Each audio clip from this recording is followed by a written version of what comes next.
Hi, my name is Gretchen Klein, and I teach 8th grade math. I'd like to start by introducing myself and telling you a little bit about me. So, I grew up in Southern Washington, graduated from Washougal High School.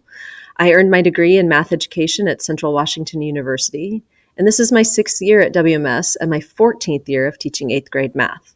I taught high school math for 3 years before moving to 8th grade. My primary goal is to ensure that your student is prepared for high school algebra next year. So the 8th grade standards that will be taught are transformations and angle relationships, linear equations and their graphs, solving complex single variable equations, functions and scatter plots, operations with exponents, and the Pythagorean theorem. As time allows, additional 8th grade math standards will be taught, and throughout the year, I plan to supplement with critical 7th grade standards that may have been missed or not completely understood due to the pandemic. I'll be using our illustrative math curriculum, self-created videos, instructional slides, and practice sets, and then a variety of supplemental materials from online resources such as Khan Academy. Grading. Your student will receive 2 grades at the end of the semester. 1 grade will represent their effort grade, and it is calculated using their daily assignment scores. This grade does not show up on Skyward throughout the semester. It will only be visible at the end of each semester on your student's report card. So that might be a little confusing when you see a bunch of grades, but the overall grade isn't changing. And that's because the 2nd grade represents your student's academic grade, and it's calculated using their quiz scores or their test scores. This academic grade is the grade that you see on Skyward. So the grade will only change after a test or a test retake. If you're curious how their effort grade is going, I grade every assignment out of 10 points. So 10, 9, 8, those are all great scores. Even a 7 is fine. It shows that you're working to learn. Anything below a 7, your student might want to think about redoing the assignment or asking for help. I'll check in with them too. But that gives you an idea of what their effort grade is looking like.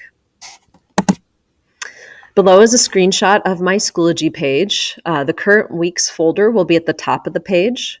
Students will have access to the folders with past notes and assignments to access as they need it.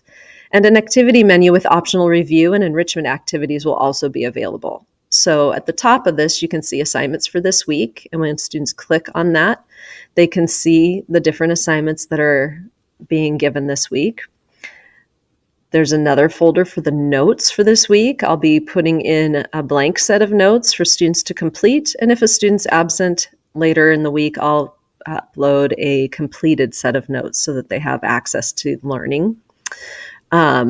Then at the end of each week, I'll translate those items into the appropriate unit folder. So our first unit is transformations. So everything will go into either notes for transformations or assignments for transformations. And then at the bottom, you can see there's an activity menu that's available for students who want to do some extra review or some enrichment.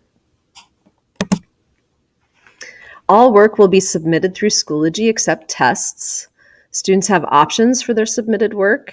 They can work on paper and take a picture and submit it through Schoology. So not everybody likes to work on the computer. Some people prefer paper. That's fine with me. You can work on the document using Kami within the Schoology assignment. So that would be a way to do the assignment on your computer using Kami. You can record a video of your work on paper or make an audio recording of your verbal responses within Schoology, as long as it fits the assignment. Some things are hard to do that with. You might be wondering about tests. Tests are given about every 2 weeks, depending on the concepts. A practice quiz is provided for every test. Students can take the practice quiz as many times as they need to get ready for their test. And practice quizzes are counted as an assignment. So they're not a test. It's practice to get them ready for their test. 1 retake is provided for every test. So if a student earns a score they don't like, they can do a retake. And if they earn a lower score on the retake than on their original test, I'll keep the higher score. So it's a low risk activity. It's worth a shot to try to get a higher grade, but definitely study first. The more your student is able to be present and participate, the more they will learn. Attending class and participating in classroom discussions and activities will truly be your students' best opportunity to learn. I'd love for them to take advantage of that. If your student is not able to attend, Schoology will be the most complete resource for missed learning and materials. I'll provide a copy of completed notes, as well as helpful videos and assignments. A missed day from school is a bummer, but at least they have access to the material. So how can you help your student?